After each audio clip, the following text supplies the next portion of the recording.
ಅತಿಥಿಗಳಿಗೆ ದುರ್ಲಭನೆ ಜಯ ಕೂರಿಸಿದ್ದೇಶ ದೈವಾಗು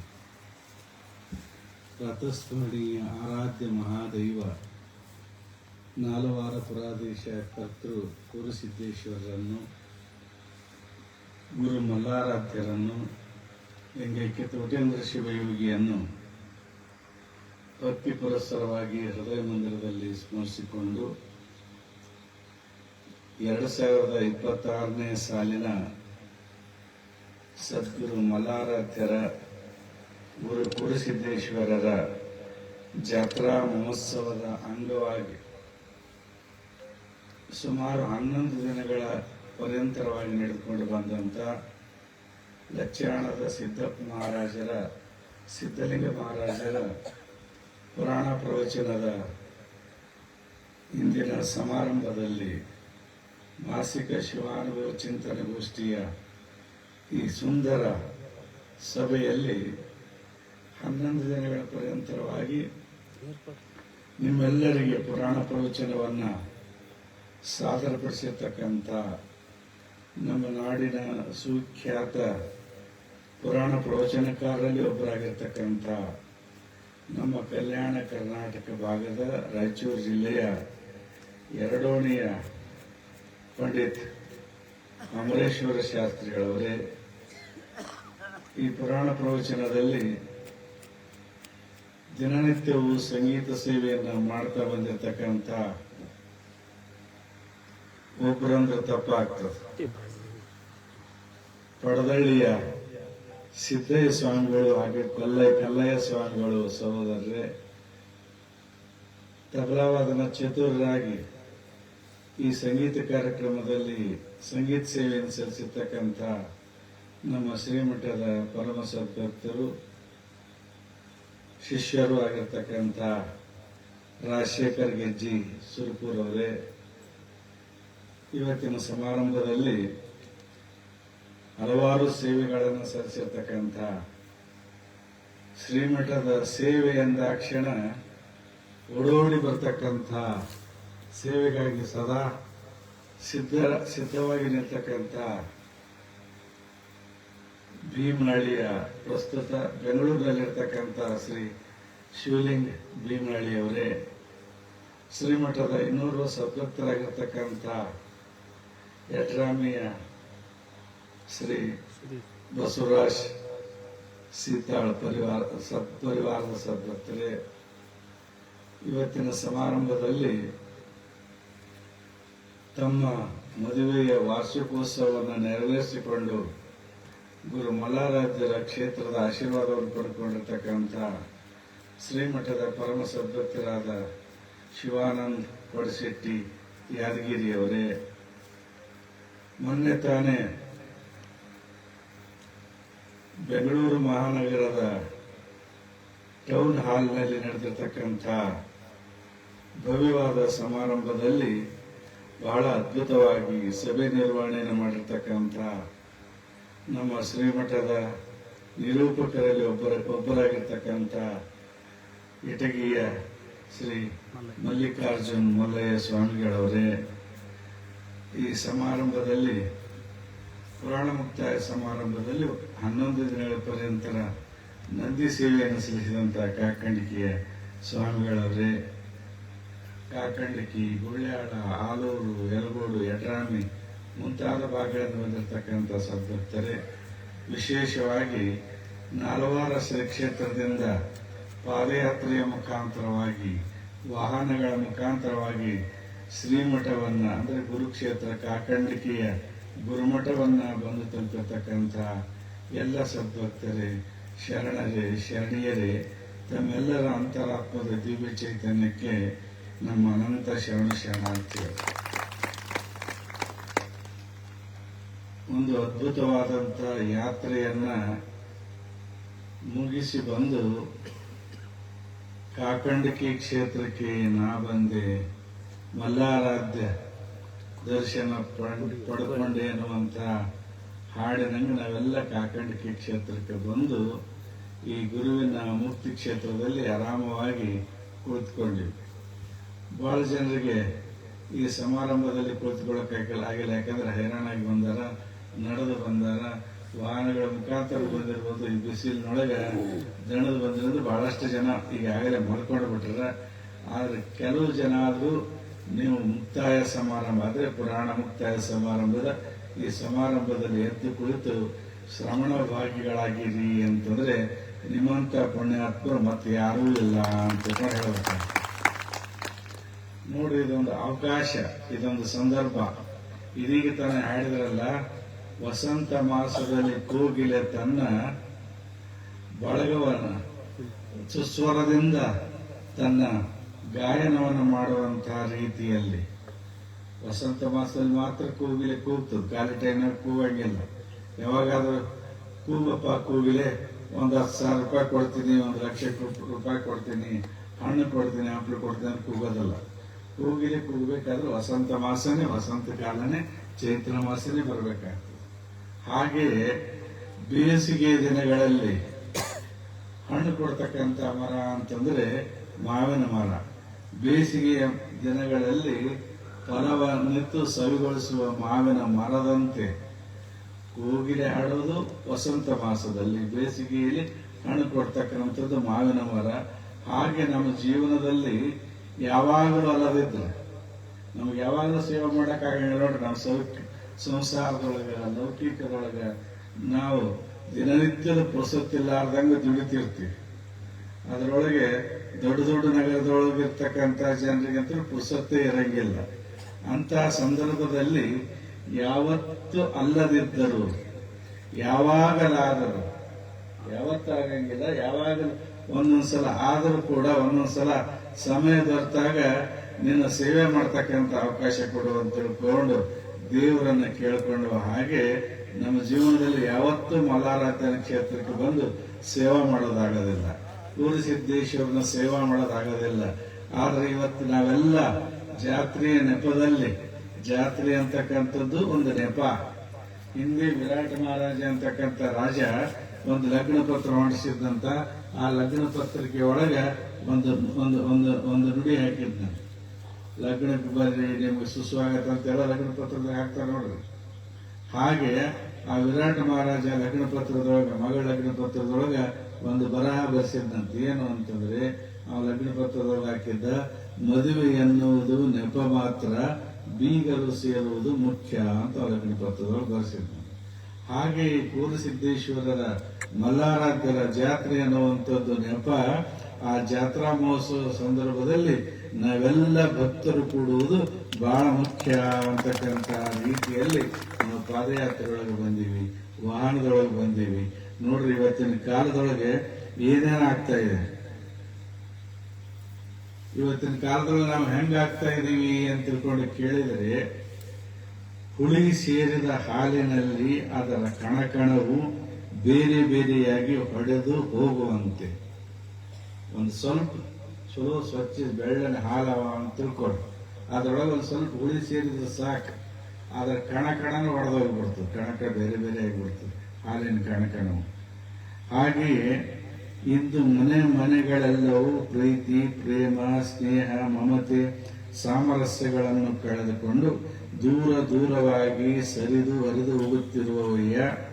ಪರಸ್ಪರ ನೆರವಾಗಿ ಸಹಕಾರಿಯಾಗಿ ಇರಬೇಕಾದ ನೆರೆಹೊರೆಗಳು ದ್ವೀಪದಂತೆ ದೂರವಾಗುತ್ತಿವೆಯ. ರಾಜ್ಯಗಳ ನಡುವೆ ನುಡಿ ಸಮಸ್ಯೆ, ಗಡಿ ಸಮಸ್ಯೆ, ದೇಶಗಳ ನಡುವೆ ಹಲವು ಸಮಸ್ಯೆಗಳು ಉಲ್ಬಣಿಸುತ್ತಿವೆಯ. ಶಾಂತಿ ಸೌಹಾರ್ದತೆಗಳನ್ನು ಕಲ್ಪಿಸಿಕೊಡಬೇಕಾದ ಮತ ಧರ್ಮಗಳು ಜಾತಿ ಮತಗಳ ಭೇದ ಭಾವಗಳ ಅಂತರವನ್ನು ಸೃಷ್ಟಿಸುತ್ತಿವೆಯ. ಇಂಥ ಮನೆಯ ರಾಜ್ಯ ದೇಶದ ಧರ್ಮಗಳ ಸಂಕುಚಿತತೆಯನ್ನು ಕಳೆದು ವಿಶ್ವ ಕುಟುಂಬಿಯಾಗಿ ಬಾಳುವ ವಿಶಾಲತೆಯನ್ನು ನಿನ್ನ ಭಕ್ತರಿಗೆ ನೀನೇ ಕರುಣಿಸಬೇಕು ನೋಡ ನಾಲವಾರ ಪುರಾಧೀಶ ಕರ್ತೃ ಶ್ರೀ ಕೋರಸಿದ್ದೇಶ್ವರ ಅನ್ನುವ ಹಾಗೆ ಇವತ್ತು ನಾವು ಬೇರೆ ಬೇರೆ ಬೇರೆ ಆಗ್ತಾ ಇರ್ತೀವಿ. ದೊಡ್ಡ ಊರೊಳಗ ಮನೆ ಬಗಲಾನವ್ರು ಯಾರು ಅಂತ ತಿಳ್ಕೊಂಡು ಗೊತ್ತಾಗಿಲ್ಲ, ಯಾಕಂದ್ರೆ ಮನೆ ಬಾಗಿಲು ಯಾವಾಗಲೂ ಹಾಕಿರ್ತದೆ. ಹಾಗೆ ನಾವು ನೆರೆಹೊರೆಯವರು ಇವತ್ತು ಗೊತ್ತಾಗ್ತದೆ. ನಮಗೆ ಟಿವಿ ಮೊಬೈಲ್ ಮಾಧ್ಯಮಗಳ ಮಧ್ಯೆ ನಾವು ಅದರೊಳಗೆ ಅದರೊಳಗೆ ನಾವು ತೊಡಗಿಸ್ಕೊಂಡಿರ್ತೀವಿ. ನಮ್ಮ ಬಗಲ್ ಮನೆಯವರು ಯಾರು, ನಮ್ಮ ನೆಂಟರು ಯಾರು, ಬೀಗದ ಯಾರು, ಇದೆಲ್ಲ ಗೊತ್ತಾಗಲಾರ್ದಂಗೆ ನಾವು ಬೇರೆ ಬೇರೆಯಾಗಿ ದೂರವಾಗಿ ಹೋಗ್ತಾ ಇರುವಂತಹ ಸಂದರ್ಭದಲ್ಲಿ ರಾಜ್ಯಗಳು, ದೇಶಗಳು ಗಡಿ ಭಾಷೆ ಸಮಸ್ಯೆಗಾಗಿ ಹೋರಾಡ್ತಾ ಇರ್ತಕ್ಕಂತಹ ಸಮಯದಲ್ಲಿ ಧರ್ಮಗಳ ನಡುವೆ ಭೇದವನ್ನ ಸೃಷ್ಟಿಸಿ ಇವತ್ತು ರಾಜಕೀಯ ವಾತಾವರಣ ವಿಂಗಡಣೆ ಮಾಡ್ತಕ್ಕಂತಹ ಸಂದರ್ಭದಲ್ಲಿ ಇವತ್ತು ನೋಡ್ರಿ, ಕಾಕಂಡಿಕೆಯ ಶ್ರೀ ಕ್ಷೇತ್ರದಲ್ಲಿ ನಾವು ಎಲ್ಲೆಲ್ಲಿಂದಲೂ ಬಂದವರಿದ್ದೀವಿ. ಕರ್ನಾಟಕದಿಂದ ಬಂದವರು ಇರಬಹುದು, ಮಹಾರಾಷ್ಟ್ರದಿಂದ ಬಂದಿರಬಹುದು, ಪೂರ್ಣಸಿದ್ದೇಶ್ವರನ ಮಲ್ಲಾರಾಧನ ಭಕ್ತರು ಬೇರೆ ಬೇರೆ ಕಡೆಗಳಿಂದ ಬಂದಿದ್ರು ಕೂಡ ಈ ಪುರಾಣ ಪ್ರವಚನದ ಅಂಗಳದಲ್ಲಿ ನಾವೆಲ್ಲ ಒಂದೇ ಮನೆಯ ಮಕ್ಕಳು ಅನ್ನುವಂತ ರೀತಿಯಲ್ಲಿ ಕುಂತೀವಲ್ಲ ಅಂತ ತಿಳ್ಕೊಂಡು ಇವತ್ತು ಇದನ್ನು ಗ್ರೇಟ್ ಅಂತ ತಿಳ್ಕೊಂಡು ಗ್ರೇಟ್ ಅಂತ ತಿಳ್ಕೊಂಡು ವರ್ಣನೆ ಮಾಡಬೇಕಾಗ್ತದೆ. ಯಾಕಂದ್ರೆ ಇವತ್ತು ಈ ಮೊಬೈಲ್ಮಯವಾಗಿರ್ತಕ್ಕಂಥ ಜಗತ್ತಿನಲ್ಲಿ ಜಗತ್ತು ಹೆಂಗಾಗ್ಯದ ಅಂತ ತಿಳ್ಕೊಂಡು ಕೇಳಿದ್ರೆ ಒಬ್ಬ ಆಧುನಿಕ ವಚನಕಾರರು ಒಂದು ವಚನವನ್ನು ಬರೀತಾರೆ. ಏನು ಅಂತಂದ್ರೆ ಜಗತ್ತು ಹೆಂಗಾಗ್ಯದ ಅನ್ನೋದಕ್ಕೆ ಅವ್ರು ಹೇಳ್ತಾರೆ, ಉಣಬೇಡ ತಿನ್ನಬೇಡ, ನೀರು ಕುಡಿಯಲು ಬೇಡ, ಕೈಯಲ್ಲಿ ಹಿಡಿದ ಮೊಬೈಲ್ ಬಿಡಬೇಡ, ಇನ್ಸ್ಟಾಗ್ರಾಮ್ ನೋಡದೆ ಮಲಗಬೇಡ, ರೀಲ್ಸ್ ಪೋಸ್ಟ್ ಮಾಡಲು ಮರಿಬೇಡ, ಮನೆಗೆ ಬೆಂಕಿ ಬಿದ್ದರೂ ಕದಲಬೇಡ, ಮೊಬೈಲ್ ಹೊಚ್ಚು ಬಿಡಬೇಡ ಎಂದ ಕೂಡಲ ಸಂಗಮದೇವಂತರು ಗೊತ್ತಿರ್ತಕ್ಕಂಥದ್ದು. ಅಂದ್ರೆ ಇಷ್ಟು ನಮಗೆ ಒಂದು ಸಣ್ಣ ಮೊಬೈಲ್ ನಮ್ಮನ್ನೆಲ್ಲ ಹಿಡಿದಿಟ್ಟುಬಿಟ್ಟ. ಬೇರೆ ಯಾರ ಸಂಪರ್ಕ ಇಲ್ಲ, ಯಾರ ಸ್ನೇಹ ಇಲ್ಲ, ಯಾರ ಬಾಂಧವ್ಯ ಇಲ್ಲ ಅಂತಕ್ಕಂಥ ಸಂದರ್ಭದೊಳಗೆ ನಾವಿಲ್ಲಿ ಬಂದು ನಾವೆಲ್ಲ ಪೂರ್ವಸಿದ್ದೇಶ್ವರನ ಬಳಗ, ಮಲ್ಲಾರಾಧನ ಬಳಗ ಅಂತ ತಿಳ್ಕೊಂಡು ಇಲ್ಲಿ ಕೂಡ್ತಕ್ಕಂಥ ಈ ಸಂದರ್ಭದಲ್ಲಿ ನೋಡ್ರಿ, 2026ನೇ ಸಾಲಿನಲ್ಲಿ ಜಾತ್ರಾ ಮಹೋತ್ಸವದ ಅಂಗವಾಗಿ ಲಚ್ಚಾಣದ ಸಿದ್ದಪ್ಪ ಮಹಾರಾಜರ ಪುರಾಣವನ್ನು ನೀವು ಕೇಳಿ. ಸಿದ್ಧ ಅಂದ್ರೆ ಬೇರೆ ಅಲ್ಲ, ಪೂರಿ ಸಿದ್ಧನು ಬೇರೆ ಅಲ್ಲ, ಲಚ್ಚಾಣ ಸಿದ್ದಪ್ಪನು ಬೇರೆ ಅಲ್ಲ, ಸಿದ್ಧಾರೂಢನು ಬೇರೆ ಅಲ್ಲ. ಸಿದ್ಧ ಅಂತಂದ್ರೆ ಎಲ್ಲ ಒಂದೇ ಇರ್ತದೆ, ಸಿದ್ಧ ಅಂತಂದ್ರೆ ಅವ್ರು ಯಾವಾಗಲೂ ಸದಾ ಸಿದ್ಧ, ಆಶೀರ್ವಾದ ಮಾಡ್ಲಕ್ಕ, ಒಳ್ಳೇದು ಮಾಡ್ಲಕ್ಕ, ಅನುಗ್ರಹ ಮಾಡ್ಲಕ್ಕ ಯಾವತ್ತೂ ಸಿದ್ಧ. ಹಾಗೆ ಲಚ್ಚಾಣ ಸಿದ್ದಪ್ಪ ಮಹಾರಾಜರು ಅವ್ರು ಇರ್ತಕ್ಕಂಥ ಕಾಲಕ್ಕೂ ಕೂಡ ಅವರು ಸಿದ್ಧರೇ ಆಗಿದ್ದರು. ಅವ್ರು ಹೋದ ನಂತರ ಕೂಡ ಅವರ ಗದ್ದಿಗೆ ಮುಖಾಂತರ ಸದಾ ಸಿದ್ಧಿಯನ್ನೇ ತೋರ್ತಕ್ಕಂಥ ಸಿದ್ಧಿ ಪುರುಷರು ಅಂತಂದ್ರೆ ಲಚ್ಚಾಣ ಸಿದ್ದಪ್ಪ ಮಹಾರಾಜರು. ಅವರ ಪುರಾಣವನ್ನ ನೀವೆಲ್ಲ ಕೇಳಿ. ಅವರ ಗುರು ಶಂಕರಲಿಂಗ ಮಹಾರಾಜರ ಆಶೀರ್ವಾದದಿಂದ ಒಮ್ಮೆ ಶಂಕರಲಿಂಗ ಮಹಾರಾಜರ ಮಠಕ್ಕೆ ಹೋಗಿದ್ರಂತ. ಅವ್ರ ತಂದೆ ತಾಯಿದ್ರು ಯಾರು, ಲಚ್ಚಾಣ ಸಿದ್ದಪ್ಪ ಮಹಾರಾಜರು ತಂದೆ ತಾಯಿ ಮಗುವನ್ನ ಕರ್ಕೊಂಡು ಶಂಕರಲಿಂಗ ಮಹಾರಾಜರ ಮಠಕ್ಕೆ ಹೋಗಿದ್ರಂತ. ಸಣ್ಣ ಕೂಸಿತ್ತಂತ, ಹುಡುಗಿತ್ತಂತ ಸಿದ್ದಪ್ಪ ಮಹಾರಾಜರು.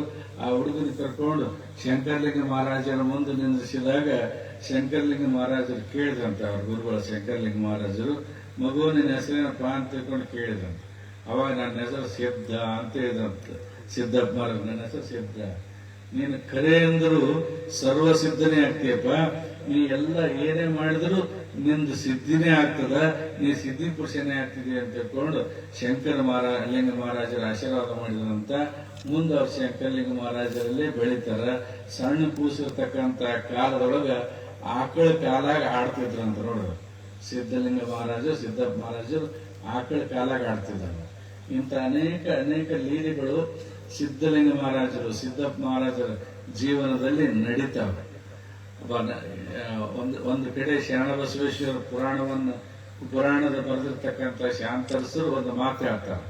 ಏನಂತ ಕೇಳಿದ್ರೆ, ಯಾರ ನೋವೇ ಇರಲಿ, ಯಾರ ನಲಿವೇ ಇರಲಿ, ಯಾರತ್ತರೂ ನಿನ್ನ ಕಣ್ಣಲ್ಲಿ ನೀರು ಅಂತ ಕೂಡ ಒಂದು ಕವನವನ್ನು ಬರೀತಾರೆ. ಯಾರ ನೋವೇ ಇರಲಿ, ಯಾರ ನಲಿವೇ ಇರಲಿ, ಯಾರತ್ತರೂ ನಿನ್ನ ಕಣ್ಣಲ್ಲಿ ನೀರು ಅಂದ್ರೆ ನನ್ನ ಭಕ್ತರ ನೋವು ಅದು ನನಗಾದಂತ ನೋವು ಅಂತ ಕೂಡ ಭಾವಿಸ್ಕೊಂಡಿರ್ತಕ್ಕಂಥವ್ರು ಸಿದ್ದಪ್ಪ ಮಹಾರಾಜರು. ಅವರ ಭಕ್ತರ ನೋವುಗಳನ್ನು ಸ್ವೀಕಾರ ಮಾಡಿದಂಥವ್ರು.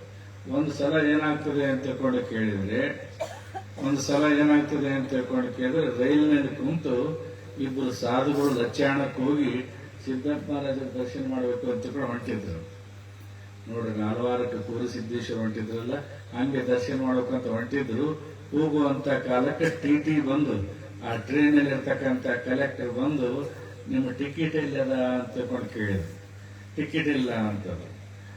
ದಂಡ ಹಾಕ್ತೀರಿ ಅಂತ ದಂಡ ಹಾಕಿದ್ರೆ ನಮ್ಮಲ್ಲಿ ರೊಕ್ಕ ಇಲ್ಲ ಅಂದ್ರಂತ. ಗೂಢಸಿದ್ದೇಶ್ವರ ನಾಲ್ವಾರಕ್ಕೆ ಹೋಗ್ತಕ್ಕಂತಹ ಸಂದರ್ಭದಲ್ಲಿ ಗುರುಗಳ ಮಲ್ಲಾರಾಧರ ಅಪ್ಪಣೆ ಆಗಿರ್ತದೆ, ಇಂತಹ ಸಮಯಕ್ಕೆ ಇಂಥ ಟೈಮಿಗೆ ಸರಿಯಾಗಿ ನೀನು ನಾಲ್ವಾರು ತಲುಪಬೇಕು ಅಂತ ಅಪ್ಪಣೆ ಆಗಿರ್ತದೆ. ಆದರೆ ಭೀಮಾ ನದಿ ತುಂಬಿ ಹರಿತಿರ್ತದೆ. ತುಂಬಿ ಹರಿಯುವಂತ ಕಾಲಕ್ಕೆ ಅಲ್ಲಿ ಅಂಬಿಗರು ದೋಣಿ ಸಾಗಿಸ್ತಿರ್ತಾರೆ. ಇವರು ಹೋಗಿ ಕೂಡಬೇಕು ಅಂತ ತಿಳ್ಕೊಂಡು ಅವ್ರ ಸಮೀಪ ಹೋಗ್ತಾರೆ. ಆದ್ರೆ ಕಿಸ್ತಿ ಒಳಗೆ ಕುಂದಿರ್ಬೇಕಿರ್ತಂದ್ರೆ ನಮ್ಗೆ ಹಣ ಕೊಟ್ಟು ಕುಂದಿರ್ರಿ ಅಂತ ತಿಳ್ಕೊಂಡು ಅಂತಾರೆ. ಅವ್ರು ಸಾಧು ಮಹಾರಾಜ್ ಮುತ್ಯ ನೀನು ನಾವೇ ಒಳಗೆ ಕುಂದಿರ್ಬೇಕಂತ ಹಣ ಕೊಡು ಅಂತ ತಿಳ್ಕೊಂಡು ಕೇಳ್ತಾರೆ. ಅವಾಗ ಜೋಳಿಗೆ ಒಳಗೆ ಭಸ್ಮ ಬಿಟ್ರೆ ಮತ್ತೊಂದು ಇರಂಗಿಲ್ಲ, ಗುರು ಅನುಗ್ರಹ ಮಾಡಿದಂತ ಒಂದು ವಿಭೂತಿ ಗಟ್ಟಿ ಬಿಟ್ರೆ ಮತ್ತೊಂದು ಇರಂಗಿಲ್ಲ ಅಂತ ಸಾಧು ಮಯವಾಗಿರ್ತಕ್ಕಂಥ ಜೀವನ ಗೂಢಸಿದ್ದೇಶ್ವರದು. ಅವ್ರ ಕಿಸ್ತಿ ಒಳಗೆ ಕುಂತಾಗ ಅವ್ರು ಕರ್ಕೊಳ್ಳಂಗಿಲ್ಲ, ಹಂಗೆ ಹೋಗಿಬಿಡ್ತಾರೆ. ಅಂಬಿಗರು ಗೂಢಸಿದ್ದೇಶ್ವರನ್ನ ದೋಣಿ ಒಳಗೆ ಕರ್ಕೊಳ್ಳೋಣ, ಹಂಗೆ ಹೋಗಿಬಿಡ್ತಾರೆ. ಆವಾಗ ಏನ್ ಮಾಡ್ಬೇಕು? ಗುರುವಿನ ಅಪ್ಪಣೆಗೆ ಮಹಾತ್ಮರಾಗಿರ್ತಕ್ಕಂಥವ್ರು ಸುಮ್ಮನೆ ಪವಾಡ ಮಾಡಂಗಿಲ್ಲ. ಅವ್ರ ಜೀವನದಲ್ಲಿ ಜರುಗಿದಂತ ಸಹಜ ಘಟನೆಗಳೇ ನೋಡುವಂತವ್ರ ಕಣ್ಣಿಗೆ ಪವಾಡವಾಗಿ ಕಾಣ್ತಾವ. ಸಮೀಪ ಕರ್ಕೊಂಡಲ್ಲ ನುಲ್ಲಾರ್ದ ಅಂಬಿಗರು ಹೋಗ್ಬಿಡ್ತಾರ. ಅವಾಗ ಗುರುವಿನ ಅಪ್ಪಣೆ ಆಗಿರ್ತದ, ಹೋಗೇಬೇಕಾಗಿರ್ತದ. ಅಂತ ಸಂದರ್ಭದಲ್ಲಿ ಗುರುವೇ ಆಶೀರ್ವಾದ ಮಾಡಿಕೊಟ್ಟಂತ ಒದಿಸಿ ಕಳಿಸಿದಂತ ಕಂಬಳಿಗೆಯನ್ನ ತೆಗೆದು ಗುರುವಿನ ಧ್ಯಾನವನ್ನ ಮಾಡಿ ಬೋರ್ಗರಿದು ತುಂಬ ಹರಿತಕ್ಕಂತ ನದಿಯ ಮೇಲೆ ಕಂಬಳಿ ಹಾಸಿ ನದಿ ದಾಟಿ ಹೋದ್ರು ಅಂತ ತಿಳ್ಕೊಂಡು ನಾವು ಪವಾಡ ಕೇಳ್ತೇವೆ, ಗೂಢಸಿದ್ದೇಶ್ವರ ಪವಾಡ.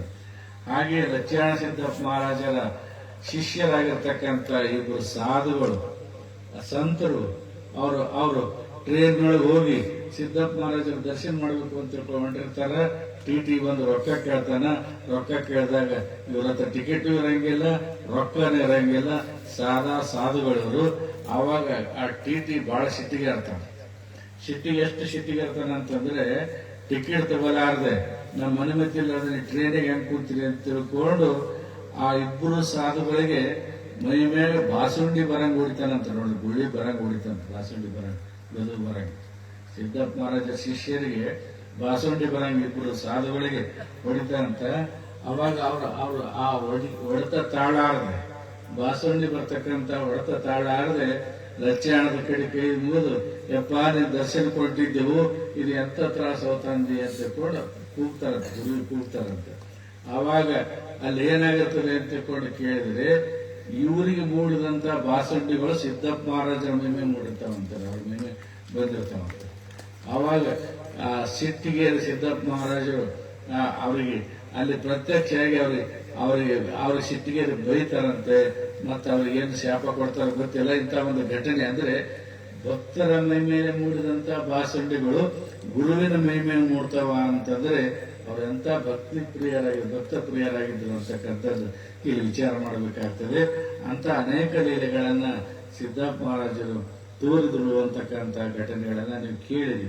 ಗಬ್ರಿಕೋಳದೊಳಗೆ ತಪಸ್ಸು ಮಾಡಿದ್ದು, ಮತ್ತೆ ಅವ್ರ ಮುಂದೆ ಹುಟ್ಟಿ ಬರ್ತಕ್ಕಂಥ ಘಟನೆಗಳು ಕೂಡ ಜರುಗಿದ್ದು, ಅವರ ಆಶೀರ್ವಾದವನ್ನು ಪಡೆದುಕೊಂಡಿರ್ತಕ್ಕಂಥ ಎಲ್ಲಾ ಲಿಂಗ ಮಹಾರಾಜರು, ಎಲ್ಲಾ ಲಿಂಗ ಪ್ರಭುಗಳು ಲಚ್ಚಾಣ ಸಿದ್ದಪ್ಪ ಮಹಾರಾಜರ ಶಿಷ್ಯರು. ಅವರು ಎಲ್ಲಾ ಲಿಂಗ ಮಹಾರಾಜರು ನನ್ನ ಗುರು ಹುಟ್ಟಿ ಬಂದನ ಅಂತ ತಿಳ್ಕೊಂಡು ಶಿವಯೋಗಿ ಸಿದ್ದರಾಮೇಶ್ವರರನ್ನ ಗುರುತಿಸಿ ತಾವು ಕರೆದು ತಮ್ಮ ಪೀಠದ ಮೇಲೆ ಕೂಡಿಸಿರುವಂತದ್ದು ಒಂದು ಇತಿಹಾಸ ಆಗಿ ನಾವು ಕೇಳ್ತಾ ಇದ್ದೇವೆ ಪುರಾಣಗಳಲ್ಲಿ, ಪ್ರವಚನಗಳಲ್ಲಿ. ಅಂತ ಲಚ್ಚಾಣದ ಸಿದ್ದಪ್ಪ ಮಹಾರಾಜರು ನೋಡ್ರಿ, ಅವರು ಮಹಾತ್ಮರು ಯಾವುದೇ ಜಾತಿ ಧರ್ಮಗಳು ಹುಟ್ಟಿರ್ಬೋದು. ಇವತ್ತು ಬರೀ ಕೆಲವು ಸ್ವಾಮಿಗಳು ಮಠಕ್ಕ ಪೀಠಕ್ಕ ಅದೇ ಜಾತಿಗೆ ಸ್ವಾಮಿಗಳಾಗ್ತಾರೆ. ಅವ್ರ ಜಾತಿಗೆ ಸ್ವಾಮಿಗಳಾಗಲಿಕ್ಕೆ ಕೆಲವು ಜನ ಹುಟ್ಟು ಬಂದಿರ್ತಾರೆ. ಆದ್ರೆ ಲಚ್ಚಾಣ ಸಿದ್ದಪ್ಪ ಮಹಾರಾಜರಂತರು, ಎಲ್ಲಾ ಲಿಂಗ ಮಹಾರಾಜರಂತವರು, ಸಿದ್ದರಾಮ ಶಿವಗಳಂತರು, ಇದೆಲ್ಲ ಬೇರೆ ಬೇರೆ ಕುಲದೊಳಗೆ ಬೇರೆ ಬೇರೆ ಜಾತಿಯಲ್ಲಿ ಹುಟ್ಟು ಬಂದಿರತಕ್ಕಂಥವ್ರು. ಪಂಚಾಳದ ಮನೆತನದಲ್ಲಿ ಸಿದ್ದಪ್ಪ ಮಹಾರಾಜರು ಹುಟ್ಟಿ ಬಂದ್ರೆ ಕುರುಬ ಜನಾಂಗದ ಮನೆತನದಲ್ಲಿ ಎಲ್ಲಾ ಲಿಂಗ ಮಹಾರಾಜರು ಹುಟ್ಟಿದ್ರು. ಹಾಗೆ ಮಹೇಶ್ವರನ ಮನೆತನದಲ್ಲಿ ಸಿದ್ದರಾಮ ಶಿವಗಳು ಹುಟ್ಟಿದ್ರು. ಆದ್ರೆ ಇವರು ಗುರು ಶಿಷ್ಯರ ಪರಂಪರೆ ನೋಡಿದ್ರೆ ಬಹಳ ಬಹಳ ವಿಚಿತ್ರ ಅನ್ನಿಸ್ತದೆ, ವಿಶೇಷ ಅನ್ನಿಸ್ತದೆ. ಹಾಗೆಯೇ ಸದ್ಗುರು ಮಲ್ಲಾರಾಧ್ಯರು ಅವ್ರ ಹುಟ್ಟಿನಿಂದ ಲಿಂಗಾಯತರಲ್ಲ, ಮಹೇಶ್ವರಲ್ಲ. ಅವ್ರು ಹುಟ್ಟಿರ್ತಕ್ಕಂಥದ್ದು ಹುಣಸಿಗೆಯ ಗಿಂಡಿ ಮನೆತನದಲ್ಲಿ. ಗೋಗಿ ಒಳಗೂ ಗಿಂಡಿ ಮನೆತನ ಇವತ್ತು ನೀವು ನೋಡಿರ್ತೀವಿ, ನಮ್ಮ ರಾಜ ಗೊತ್ತು. ಅವರ ಅವ್ರ ಅಣ್ಣ ತಮ್ಕಿವ್ರಿ ಹುಣಸಗಿ ಒಳಗ ಮಲ್ಲಾರ ಅಂತ ಹುಟ್ಟಿರ್ತಕ್ಕಂಥದ್ದು ಹುಣಸಗಿ ಒಳಗಿರ್ತಕ್ಕಂಥ ಗಿಂಡಿ ಮನೆತನ ಅಂದ್ರೆ ಬಣಕಾರ ಮನೆತನದಲ್ಲಿ ಅವರು ಹುಟ್ಟಿದ್ರು, ಬಣಕಾರ ಮನೆತನದಲ್ಲಿ. ಆದರೆ ಅವ್ರಿಗೆ ಶಿಷ್ಯರಾಗಿ ದೊರೆತಿರ್ತಕ್ಕಂಥದ್ದು ಬಹಳ ವಿಚಿತ್ರ. ಇಲ್ಲಿ ಬೀಜ ಮೊದಲು ವೃಕ್ಷ ಮೊದಲು ಅಂತ ತಿಳ್ಕೊಂಡು ನಾವು ಕೇಳಿದ್ರೆ ಬೀಜ ಮೊದಲು ವೃಕ್ಷ ಮೊದಲು ಉತ್ತರ ಕೊಡ್ಲಕ್ ಆಗಂಗಿಲ್ಲ. ಇದೆಷ್ಟು ಮಜಾ ಸೆಂಟಿಮೆಂಟ್ ಇರ್ತದೆ ಅಂತ ತಿಳ್ಕೊಂಡು ಕೇಳಿದ್ರೆ, ಪೂರಿ ಸಿದ್ದೇಶ್ವರರ ರಂಗಂಪೇಟೆಯ ತಿಮ್ಮಾಪುರದ ಆ ಹಿರೇಮಠದವರು ಮಲ್ಲಾರಾಧ್ಯರ ಮನೆತನದ ಗುರುಗಳಾಗಿರ್ತಾರೆ. ನೋಡ್ರಿ, ಬೀಜ ಮೊದಲು ವೃಕ್ಷ ಮೊದಲು ನೀವೇ ಹೇಳ್ಬೇಕು. ಅಂದ್ರೆ ಅವ್ರ ಮನೆ ಗುರುಗಳಾಗಿರ್ತಾರ. ಮನೆ ಗುರುಗಳ ಮನೆಗೆ ಮಲ್ಲಾರಾಧ್ಯರು ಬಂದಿರ್ತಾರ. ಅಲ್ಲಿ ಪೂರಿ ಸಿದ್ದೇಶ್ವರ ಇನ್ನೂ ಬಾಲಕರಾಗಿರ್ತಾರೆ. ಆ ಬಾಲಕನ ಚಟುವಟಿಕೆಗಳನ್ನ ನೋಡಿ ಹೇಗೆ ಶಂಕರಲಿಂಗ ಮಹಾರಾಜರು ಸಿದ್ದಪ್ಪ ಮಹಾರಾಜರಿಗೆ ನೀನು ಸಿದ್ದನೇ ಅಂತೀಯಪ್ಪ ಅಂತ ತಿಳ್ಕೊಂಡು ಹೇಗೆ ತಮ್ಮ ಜೊತೆ ಕರ್ಕೊಂಡು ಹೋದ್ರು, ಹಾಗೆ ಪೂರಿ ಸಿದ್ದೇಶ್ವರನ್ನು ಕೂಡ ಗುರು ಮಲ್ಲಾರಾಧ್ಯರು ನೋಡ್ರಿ ಅವ್ರು ಹೇಳಿದ್ರು ಹುಣಸಗಿಯಲ್ಲಿ ಹುಟ್ಟಿರ್ತಕ್ಕಂಥದ್ದು. ಅವ್ರು ಶ್ರೀಶೈಲಕ್ಕೆ ಹೋಗಿ ತಪಸ್ಸು ಮಾಡಿರ್ತಾರೆ. ಶ್ರೀಶೈಲದಿಂದ ಬಂದ ತಕ್ಷಣ ಎಲ್ಲರೂ ಅವ್ರ ದರ್ಶನಕ್ಕೆ ಹೋಗಿ ಶ್ರೀಗಿರಿ ಅಂದ್ರೆ ಏನು, ಶ್ರೀಶೈಲ ಏನಂದ್ರೆ ಅಂತ ಕೂಡ ಕೇಳಿದ್ರೆ ಅವ್ರ ಶ್ರೀಗಿರಿ ಅನ್ನುವಂಥದ್ದು ಹೃದಯ ದೇಹದ ಒಳಗುಂಟು, ಹೊರಗಲ್ಲ ಅಂತ ಶ್ರೀಗಿರಿ ಸುಕ್ಷೇತ್ರಕ್ಕೆಂದು ಹೋಗಿ ಯಾತ್ರೆ ಮಾಡಿ ಬಂದೆ, ಶ್ರೀಗಿರಿಯು ಒಳಗುಂಟು ಹೊರಗಲ್ಲ ಹಾಡು ಹಾಡ್ತಿರ್ತಾರೆ. ಬಹಳ ಪ್ರಖ್ಯಾತವಾದಂತ ಹಳೆ ಹಾಡು. ಶ್ರೀಶೈಲದೊಳಗೆ ಏನೇನದ ಅದು ಹೊರಗೆ ಹೆಂಗದ, ಹಾಗೆ ಅಂತರಂಗದೊಳಗೆ ಹೆಂಗ ಶ್ರೀಗಿರಿ ಅಡಿಗದ ಅಂತ ತಿಳ್ಕೊಂಡು ಅದನ್ನು ಮಲ್ಲಾರಾಧ್ಯರು ಊರಿಸಿರ್ತಾರೆ. ಅದರಿಂದ ಕೋರಿ ಸಿದ್ದೇಶ್ವರ ಬಾಲಕರಾಗಿರ್ತಕ್ಕಂಥ ಕೋರಿ ಸಿದ್ದೇಶ್ವರ ಪ್ರಭಾವಿತರಾಗ್ತಾರೆ. ತಿಮ್ಮಾಪುರದಿಂದ ಗುರುವಿನ ಜೊತೆಗೆ ಅಂದ್ರೆ ನೋಡ್ರಿ, ಅವ್ರ ಮನೆತನದಿಂದ ಅವರೇ ಗುರುಗಳು, ವಯಸ್ಸಿನಿಂದ ಇವರು ಗುರುಗಳು. ಅವ್ರ ಬೆನ್ನತ್ತಿ ಪಾದಯಾತ್ರೆ ಮಾಡ್ಕೋವಂತ ತಿಮ್ಮಾಪುರದಿಂದ ಹೊರಟು ಈ ಭಾಗದಲ್ಲಿ ಸಂಚಾರ ಮಾಡ್ತಾ ಇಲ್ಲಿ ಬಂದು ಯಲಗೋಡದ ಅವ್ವಣಗೌಡರಿಗೆ ಅವ್ರ ಮನೆತನದಲ್ಲಿ ಬಂದು ಒಂದ್ ದಿವಸ ಉಳ್ಕೊಂಡು ಲಿಂಗ ಪೂಜೆ ಮಾಡಿಕೊಂಡು ಗುರು ಶಿಷ್ಯರಿಂದ ಭಕ್ತರಿಂದ ಪಾದಪೂಜೆ ಮಾಡಿಸ್ಕೊಂಡು ಒಂದು ಪಾದರಕ್ಷೆಯನ್ನು ಅಲ್ಲೇ ಬಿಟ್ಟಿರ್ತಕ್ಕಂಥದ್ದು ಈಗಾಗಲೇ ನಿಮ್ಗೆಲ್ಲ ಗೊತ್ತಿರ್ತಕ್ಕಂಥದ್ದು. ಆ ನಂತರ ಅವರು ಅಲ್ಲಿ ಉಳಿದುಕೊಳ್ಳಾರ್ದ ಮುಂದೆ ಕಾಕಂಡಿಕೆ ಅಂತಕ್ಕಂಥ ಈ ಗ್ರಾಮಕ್ಕೆ ಬಂದಾಗ ಇಲ್ಲಿ ಮಾಲಿಗೌಡತಿ ಬಾಳಮ್ಮ ತಾಯಿ ಅವರ ತೇಜಸ್ಸಿಗೆ ವರ್ಚಸ್ಸಿಗೆ ಮನಸೋತು ಆ ತಾಯಿ ಇಲ್ಲಿ ಒಂದು ಮಠವನ್ನ ಕಟ್ಟಿ ಅವ್ರಿಗೆ ಜಮೀನು ಕೊಡ್ತಾಳೆ ಅಂತಕ್ಕಂಥದ್ದು ಇವೆಲ್ಲ ಕೇಳಿರಿ. ಅಂದ್ರೆ ಇದನ್ನೆಲ್ಲ ಯಾಕೆ ಹೇಳ್ಬೇಕಾಗ್ತದೆ ಅಂತಂದ್ರೆ, ಗುರು ಶಿಷ್ಯರ ಸಂಬಂಧ ಅಂತಂದ್ರೆ ಬೀಜ ವೃಕ್ಷ ನ್ಯಾಯದಂಡ. ಬೀಜ ಮೊದಲು ಏನು ಮರ ಮೊದಲು, ಇದು ವಿಂಗಡಣೆ ಹೆಂಗ್ ಮಾಡ್ಲಕ್ ಬರಂಗಿಲ್ಲ. ಹಂಗೆ ಮಲ್ಲಾರಾಧ್ಯರು ಗುರು ಸಿದ್ದೇಶ್ವರ ನಡುವೆ ವಿಂಗಡಣೆ ಇಲ್ಲ. ಅವ್ರು ಹುಟ್ಟಿರ್ತಕ್ಕಂಥದ್ದು ಹೇಳಿದ್ನಲ್ಲ, ಇವ್ರು ಬೇರೆ ಬೇರೆ ಜಾತಿಯಲ್ಲಿ ಹುಟ್ಟಿದ್ರು. ವಿಶ್ವಕರ್ಮ ಮನೆತನದಲ್ಲಿ ಸಿದ್ದಪ್ಪ ಮಹಾರಾಜರು ಹುಟ್ಟಿದ್ರೆ, ಪೂಜಾರಿ ಮನೆತನದಲ್ಲಿ ನಮ್ಮ ಯಲ್ಲಾಲಿಂಗ ಮಹಾರಾಜರು ಹುಟ್ಟಿದ್ರು, ಮಹೇಶ್ವರ ಜಂಗಮರ ಮನೆಯಲ್ಲಿ ಕೊಡಸಿದ್ದೇಶ್ವರ ಹುಟ್ಟಿದ್ರು. ಈ ಒಂದಕ್ಕೊಂದು ಸಂಬಂಧ ಇಲ್ಲದಂತ ಜಾತಿ ಪಂಗಡ ಆಗಿದ್ರು ಕೂಡ ಗುರುಗಳಾಗಿರ್ತಕ್ಕಂಥವ್ರು ಯಾವ ಜಾತಿಯಿಂದನೇ ಆಗಲಿ, ನಾವು ಹೇಳೋದಿಷ್ಟೇ, ಗುರುಗಳಾಗಿರ್ತಕ್ಕಂಥವ್ರು ಯಾವ ಜಾತಿಯಿಂದನೇ ಆಗಲಿ, ಯಾವ ಜಾತಿಯವರೇ ಆಗಲಿ. ಆದ್ರೆ ಯಾವ ಜಾತಿಯ ಜಗದ್ಗುರು ಆದರೂ ಕೂಡ ಅವನು ಬರೀ ತನ್ನ ಜಾತಿಗೆ ಜಗದ್ಗುರು ಆಗಿದ್ನಂತಂದ್ರೆ ಅವನು ಗುರು ಅನ್ಸಂಗಿಲ್ಲ, ಜಗದ್ಗುರು ಅನ್ಸಂಗಿಲ್ಲ.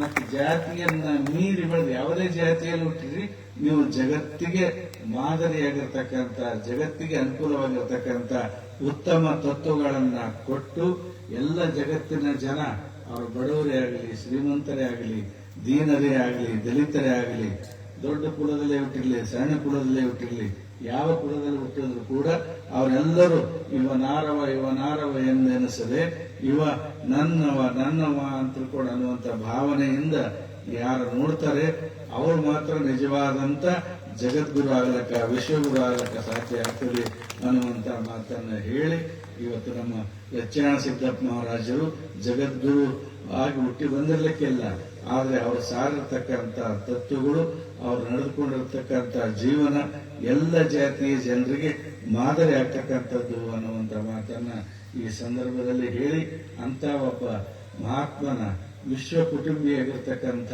ಸಿದ್ದಪ್ಪ ಮಹಾರಾಜರ ಜೀವನ ಚರಿತ್ರೆಯನ್ನ ನಮ್ಮ ಎರಡೂಣೆಯ ಅಮರೇಶ್ವರ ಶಾಸ್ತ್ರಿಗಳು ನಮಗೆ ಬಹಳ ಆತ್ಮೀಯರು, ಬಹಳ ವರ್ಷಗಳಿಂದ ನಮಗೆ ಅವರು ಬಲ್ಲಿದ್ರು.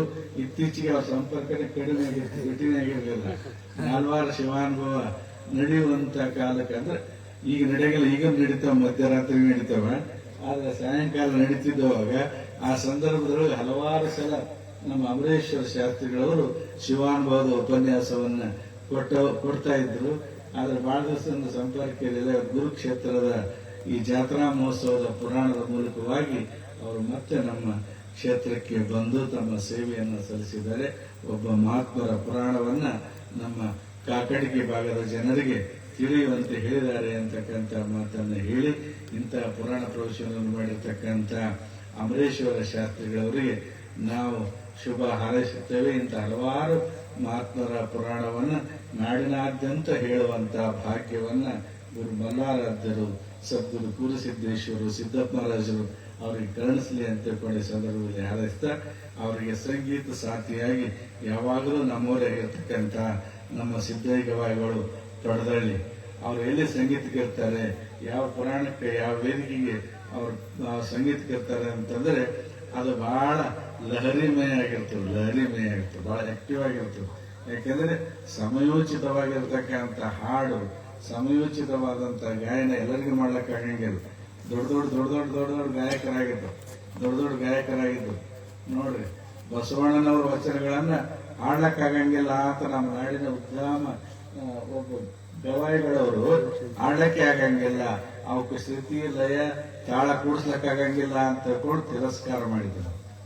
ಅಂತಹ ಸಂದರ್ಭದಲ್ಲಿ ಅನಕೃಷ್ಣರಾಯರಂತ ಒಬ್ಬ ಕಾದಂಬರಿಕಾರ, ಬಹಳ ಶ್ರೇಷ್ಠ ಕಾದಂಬರಿಕಾರರು. ಹಿಂದಿನವರಿಗೆಲ್ಲ ಕೇಳ್ರಿ, ನೀವು ಹೆಂಗ್ ಓದೋದು ಕಲ್ತಿರಿ ಅಂತಂದ್ರೆ ಅನಕೃಷ್ಣವ್ರ ಕಾದಂಬರಿ, ತ್ರಿವೇಣಿ ಕಾದಂಬರಿ ಇಂಥವೆಲ್ಲ ಓದಿ ನಾವು ಶರಣರದೇವ್ರಿ ಅಂತ ತಿಳ್ಕೊಂಡು ಹಿಂದಿನವರೆಲ್ಲ ಹೇಳ್ತಿರ್ತಾರೆ.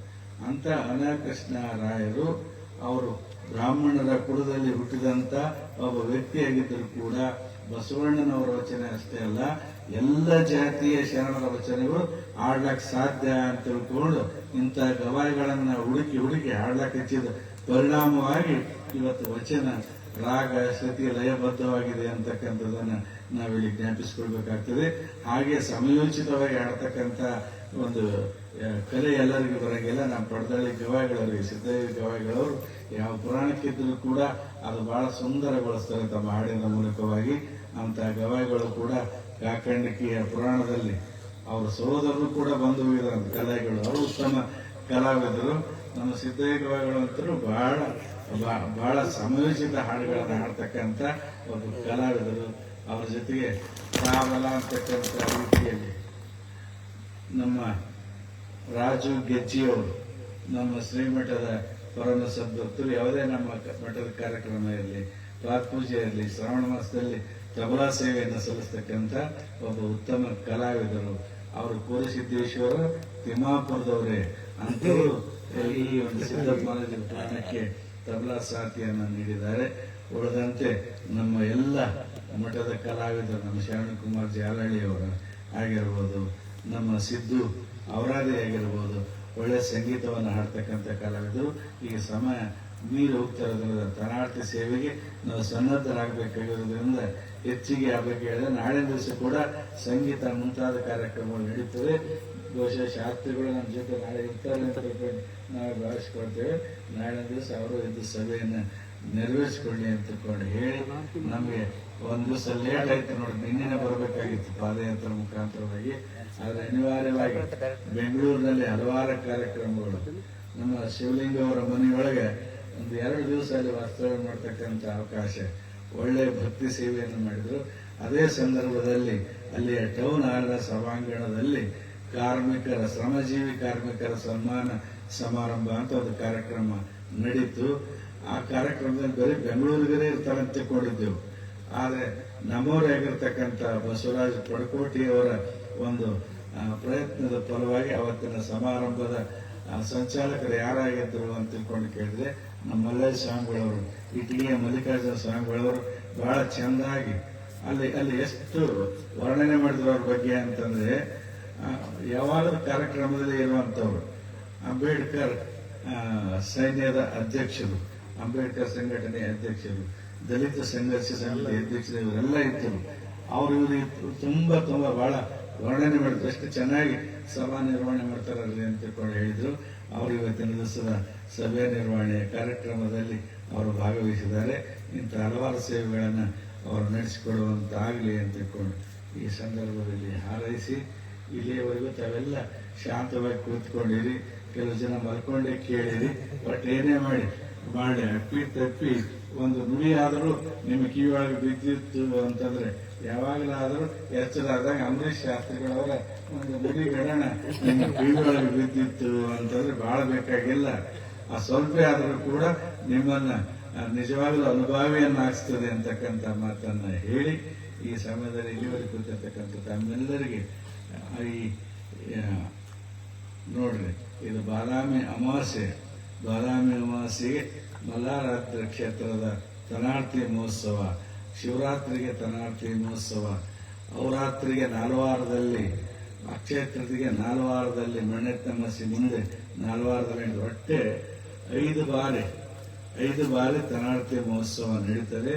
ಈ ತನಾರ್ತಿ ಅಂತಕ್ಕಂಥದ್ದು ಹಲವಾರು ವರ್ಷಗಳಿಂದ, ಅಂದರೆ ಶತಮಾನಗಳಿಂದ ಈ ಎರಡೂ ಕ್ಷೇತ್ರಗಳಲ್ಲಿ ನಡೆದುಕೊಂಡು ಬಂದಿರುವುದರಿಂದ ಈ ತನಾರ್ತಿ ಅಂತಕ್ಕಂಥ ಶಬ್ದ ನಾಲ್ವಾರ ಕಾಕಂಡಿಕೆ ಮಠದ ಒಂದು ಪಾರಿಭಾಷಿಕ ಶಬ್ದ ಅಂತ ಹೇಳಿದ್ರೆ ತಪ್ಪಾಗಂಗೆ.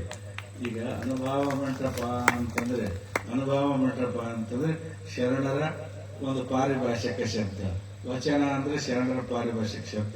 ಹಾಗೆ ತನಾರ್ತಿ ಅಂತಂದ್ರೆ ನಾಲ್ವಾರ ಕಾಕಂಡಿಕೆ ಮಠದ ಪಾರಿಭಾಷಿಕ ಶಬ್ದ.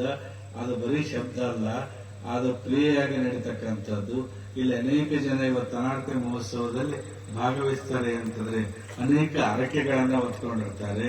ಆ ಹರಕೆಗಳನ್ನ ತೀರಿದುದಕ್ಕಾಗಿ ಹರಕೆಗಳನ್ನ ಪೂರೈಸಬೇಕು ಅನ್ನುವಂಥ ಉದ್ದೇಶದಿಂದ ನೋಡಿದ್ರೆ ದೂರದಿಂದ ಬೊಂಬೈಲಿಂದ ಬಂದವರ ನಮ್ಮ ಹೀರಾಮನ್ ಚೌಹಾಣ್ ಅಂತ ತಿಳ್ಕೊಂಡು ಈಗ ಬಂದು ಗಂಗಾರಾಮ್ ಅವರ ಅಣ್ಣ ದುಬೈಲಿಂದ ಬರ್ತಿದ್ರು ತನಾರ್ತಿ ಸೇವೆ ಮಾಡೋದಕ್ಕಾಗಿ. ದುಬೈಯಿಂದ ಬರ್ತಿದ್ರು. ಇವತ್ತು ಬಂದವರೆಲ್ಲ ಗೊತ್ತಿಲ್ಲ, ಬರ್ತೀವಿ ಅಂತಂದ್ರು.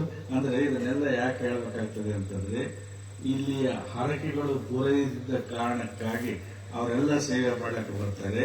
ಅಂತ ಹರಕೆಗಳನ್ನ ತೀರಿಸಿ ನಿಮ್ಮನ್ನೆಲ್ಲ ಆಶೀರ್ವದಿಸುವಂತ, ಕೋರಿದ ಕೋರಿಕೆಗಳನ್ನ ಈಡೇರಿಸುವಂತವನೇ ಕೋರಿಸಿದ್ದೇಶ್ವರ, ಮನದ ವಾಂಛಿತೆಯನ್ನ ಈಡೇರಿಸುವಂತವನೇ ಗುರು ಮಲ್ಲಾರಾಧ್ಯ ಅಂತಕ್ಕಂಥ ಭಾವದೊಳಗೆ ನೀವೆಲ್ಲ ಭಕ್ತಿಯಿಂದ ತನಾರ್ತಿ ಮಹೋತ್ಸವವನ್ನು ನೆರವೇರಿಸಿರಿ ಅಂತ ಹೇಳಿ ನಮ್ಮ ಆಶೀರ್ವಚನದ ನುಡಿಗಳಿಗೆ ನಮ್ಮನ್ನು ನೀಡ್ತೇವೆ.